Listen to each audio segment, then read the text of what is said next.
Hello everyone. आज की video बहुत बहुत ख़ास है सारे स्टूडेंट्स के लिए जो भी एयर फोर्स या नेवी की तैयारी कर रहे हैं। देखिए, आज की वीडियो में हम बात करने वाले हैं कि आपका अगर फर्स्ट अटैम्प्ट है या सेकंड भी है तो भी आप देख सकते हैं कि एयर फोर्स को बहुत ही स्मार्टली तरीके से तैयारी करके कैसे हम अपना एग्ज़ाम जो है निकाल सकते हैं, कैसे एयरफोर्स का एग्ज़ाम क्रैक कर सकते हैं एक्स और वाई ग्रुप का।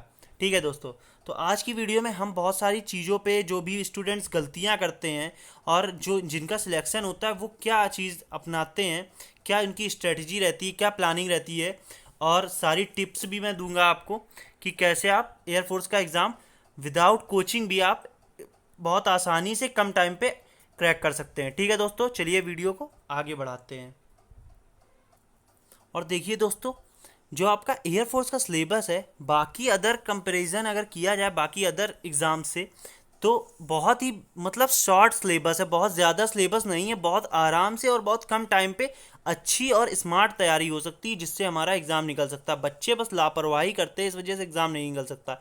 अब देखिए, ये बात वही केवल बता सकता है, ये टिप्स वही दे सकता है जिसने खुद एग्ज़ाम का भी निकाला हो। ठीक है, तो आप लोगों को पता है जैसा कि मैं एयरफोर्स का एग्ज़ाम निकाल चुका हूँ एक्स एंड वाई ग्रुप का, तो मैं आपको आज बिल्कुल एकदम बढ़िया सी ट्रिक्स दे और टिप्स देने वाला हूँ कि कैसे आप अपनी प्रिपरेशन जो है स्मार्ट प्रिपरेशन करेंगे जिससे कि आपका फर्स्ट अटैम्प्ट में ही एग्ज़ाम क्लियर हो सकता है।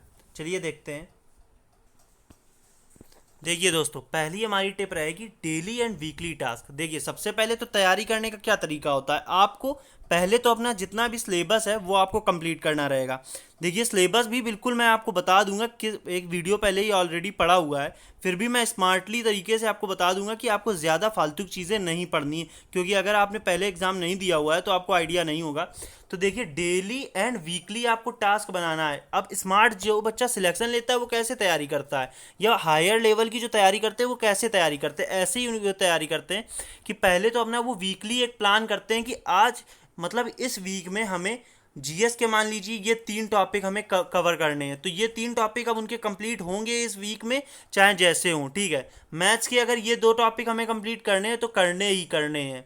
ठीक है, ऐसे ही फिजिक्स के हमें तैयार करने हैं तो करने हैं। ऐसे आप वीकली एक पूरा अपना प्लान करें कि इस वीक में हमें इतने, क्योंकि टाइम आपको पता है अप्रैल में आपका एग्ज़ाम लगा हुआ है और मार्च आपका स्टार्ट हो चुका है।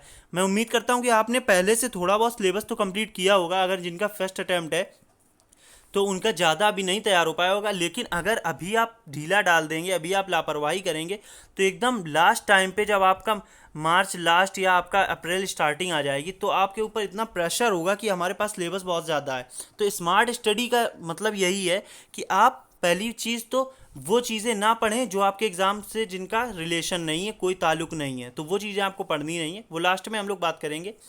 सबसे पहले आप वीकली अपना टास्क बनाएंगे और डेली का टास्क बनाएंगे। अगर आपको सिलेक्शन चाहिए तो इतना तो करना ही पड़ेगा, डिफेंस की जॉब चाहिए आपको।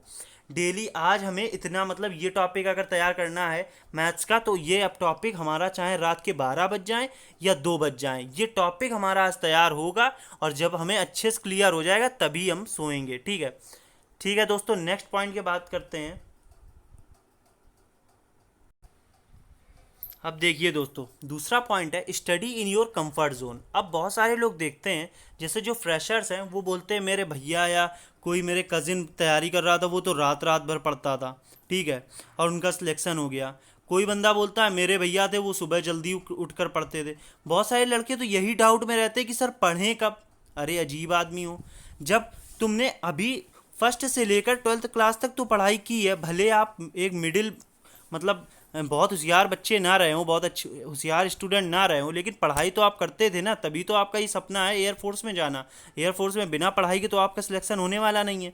तो क्या करना है, आपका जो कंफर्ट जोन है, आप 12th की बोर्ड एग्ज़ाम की प्रिपरेशन जब कर रहे थे, 10th की आप जब तैयारी कर रहे थे, 10th के बोर्ड की तैयारी, तो आप कब पढ़ते थे। अगर अब कोई बच्चा है उसका शाम को रात में जो है 9-10 बजे के बाद बैठता है और अपना 12-1 बजे 2 बजे तक रात भर पढ़ता है, तो उसका वो कंफर्ट जोन है, उसका उस टाइम मन लगता है और उसको जो है समझ में भी आता है। कोई बच्चा है वो सुबह उठकर पढ़ता है, उसे सुबह अच्छा लगता है।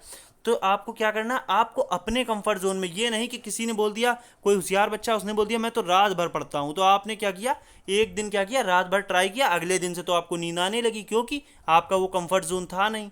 ठीक है, तो मतलब ये है कि आपको खुद पता होगा कि आप कब पढ़ सकते हो, सुबह जल्दी उठकर पढ़ सकते हो या दिन में पढ़ सकते हो या रात में आप आधी रात तक पढ़ सकते हो। तो ये चीज़ तो आपको पता होगी। अब दूसरी बात ये आती है कि बहुत बहुत सारे बच्चे क्या करते हैं, रात में बहुत अच्छी से मतलब अगर पूरी तैयारी करते रहते हैं। अब उनका एग्ज़ाम आता है, एग्ज़ाम क्या है, एग्ज़ाम तो आपका दिन में ही होने वाला है, ठीक है। मान लीजिए first shift, second shift, third shift में होता है, लेकिन होगा दिन में। तो कभी कभार क्या होता है, अगर सेकंड शिफ्ट में जो दोपहर की शिफ्ट होती है उसमें आपका एग्ज़ाम लग जाता है, तो बहुत सारे बच्चों को हल्की फुल्की नींद भी आने लगती है, ठीक है। वैसे एयरफोर्स का एग्ज़ाम तो ज़्यादा देर का होता नहीं है, आपको पता है कि इंग्लिश 20 मिनट में और बाकी आपका 25-25 मिनट का होता है, तो कोई दिक्कत नहीं है, ज़्यादा टाइम टेकिंग एग्ज़ाम नहीं है। तो आपको स्टडी अपने कंफर्ट जोन में, मतलब अगर आप सुबह उठ के 12th क्लास में पढ़ते थे तो आप सुबह उठकर बिल्कुल पढ़ सकते हो, और बस आपको थोड़ा अपना ड्यूरेशन ऑफ टाइम थोड़ा बढ़ाना है और स्मार्ट स्टडी करनी है। मतलब जो भी पढ़ो ठोस पढ़ो, जितना भी अगर आपने पढ़ा है तो आपको आ जाना चाहिए क्लियर, ठीक है दोस्तों। नेक्स्ट पॉइंट है हमारा मोटिवेशन। अब देखिए, आपको अगर एयरफोर्स की आप तैयारी कर रहे हैं तो थोड़ा, कोई भी तैयारी करें, पढ़ाई कर रहे हैं तो थोड़ा सा मोटिवेशन तो आपके, सेल्फ मोटिवेशन आपके अंदर होना चाहिए, ठीक है। वरना आप 2-3 दिन पढ़ोगे, अगर आपके पास अंदर जब तक जुनून नहीं होगा, देखते हैं आप लोग इतने बड़े बड़े लोग हुए हैं, मिल्खा सिंह और वगैरह, ज़्यादा बड़ी बातें नहीं करेंगे, मतलब कि थोड़ा सा जुनून और थोड़ा मोटिवेशन होना बहुत ज़रूरी है। जब आपके अंदर मोटिवेशन होगा तो आपको खुद लगेगा नहीं यार मैं करूँगा, क्योंकि मुझे ये जॉब चाहिए, मुझे ये एयरफोर्स की जॉब चाहिए, ये नीली वर्दी, ये इसके जो प्रति आपका अट्रैक्शन है, ठीक है। बहुत सारी वीडियो आजकल अपलोड मतलब अवेलेबल हैं, आपका ये यूट्यूब प्लेटफॉर्म है वगैरह तमाम जगह पर। फिर दूसरा पॉइंट अगर बात करते हैं थिंक लेस, मतलब कि ज़्यादा आपको नहीं सोचना। कुछ लोग क्या करते हैं, अब अभी मेरा ग्रुप बना हुआ है उसमें कुछ लड़के डाल रहे हैं सर क्या 1 महीने में तैयारी करके क्या एग्ज़ाम निकाल सकते हैं। अब मैं उनको क्या रिप्लाई दूँ, हैं। अभी तक तो उन्होंने जब फॉर्म फिलअप किया तब से तो उन्होंने एक भी पढ़ाई की नहीं। अब पूछ रहे हैं कि 1 महीने में, अब अगर तुम अगर पढ़ रहे होते, खुद से तैयारी कर रहे होते, अगर आधी तुमने तैयारी कर ली होती तो अभी तुम हमसे ये ना पूछ रहे होते, क्योंकि 1 महीना तो अभी तुम्हारे पास पूरा 1 महीने से ज़्यादा है, 45 दिन के आसपास है।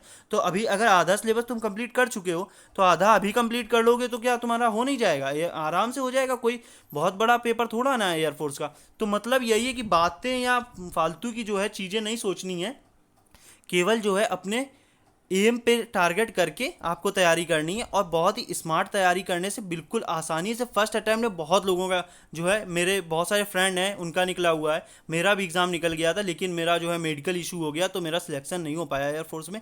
एग्ज़ाम मेरा निकल गया होता है। इंग्लिश में मेरे 17 आए हुए थे नंबर, ठीक है, अच्छे नंबर इंग्लिश में मेरे हमेशा आते थे, कोई दिक्कत नहीं। और आप भी तैयारी करोगे 17 क्या 18 नंबर आएंगे। और मेन खेल होता है प्रैक्टिस का, भी आगे हम लोग कवर करेंगे। तो मतलब ये है कि think less and do more, करना ज़्यादा है, बातें करने से काम नहीं चलेगा। अब वो पूछ रहे हैं, अब वो पूछ रहे हैं कि सर मैं 1 महीने में, या पूछ देंगे कि अब अभी 10 दिन बचेंगे एग्ज़ाम के, तो वो पूछेंगे कि सर 10 दिन में क्या निकाल सकते हैं एग्ज़ाम। अब बताइए मैं उन्हें क्या रिप्लाई दूं कि हाँ निकाल, भाई कोई चीज़ इम्पॉसिबल तो है नहीं, तो आराम से कर सकते हो। लेकिन जब पहले कुछ पढ़े नहीं, सीधे एग्ज़ाम टाइम पे पढ़ोगे तो कैसे भाई निकल जाएगा। पहले सिलेबस तो करना ही पड़ता है, तो सिलेबस तो प्रायोरिटी है।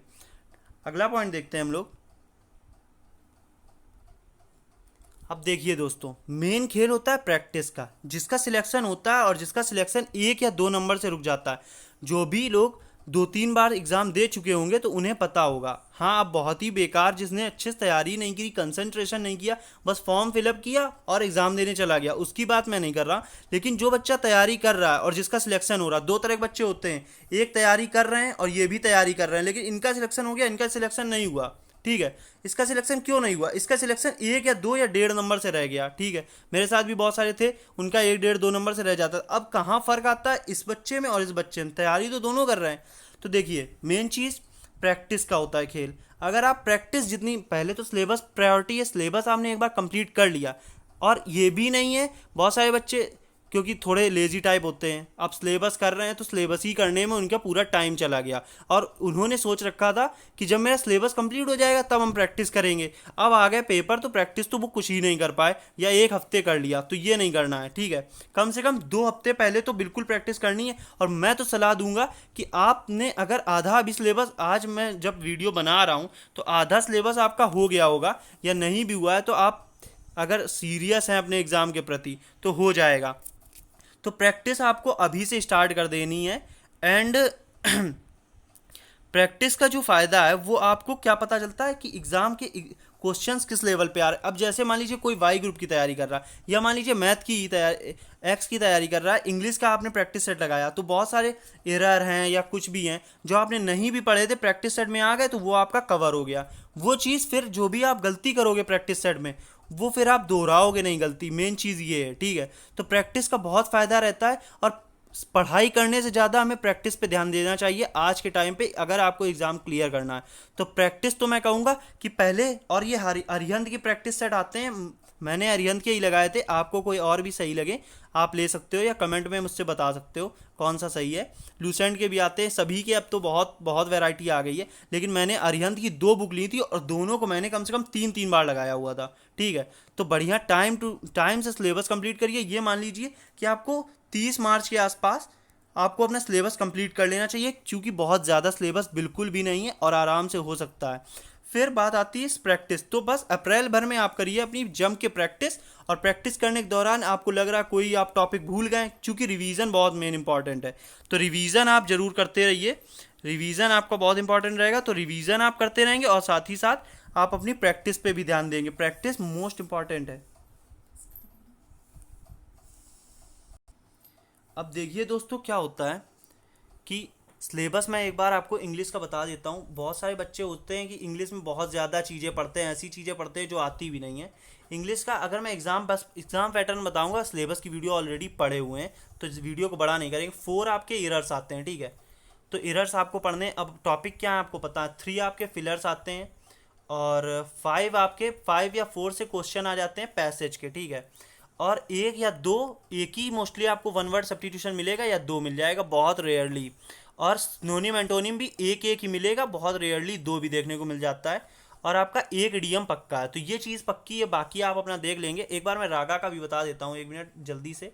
रागा की अगर बात करें, 7 आपका करंट अफेयर कहीं नहीं गया है, तो करंट आपको बिल्कुल, और कब तक की तैयार करनी, जनवरी से अप्रैल, बहुत शॉर्ट पीरियड ऑफ टाइम किया। और करंट की मैं सेशन करा भी रहा हूँ, वीडियो लिंक डिस्क्रिप्शन में मिल भी जाएगा, आपको कोई दिक्कत नहीं है। और बिल्कुल बिल्कुल सही जो है, आपको जो आपके एग्ज़ाम में आनी चाहिए वो करंट आपको करनी है, ठीक है। और फिर अगर बात करें तो आपके जीएस के बाकी 7 तो जीएस के टोटल आते हैं, 4 आपके रागा के आएंगे, और 3 आपके आएंगे जीएस के, 4 आएंगे करंट के। बाकी आपकी 15 क्वेश्चन आएगी रीजनिंग, और रीजनिंग में आपको पता है कि नॉन वर्बल जो इमेज वाले होते हैं वो 4 क्वेश्चन मिलेंगे, मोस्ट इंपॉर्टेंट पार्ट रहेगा।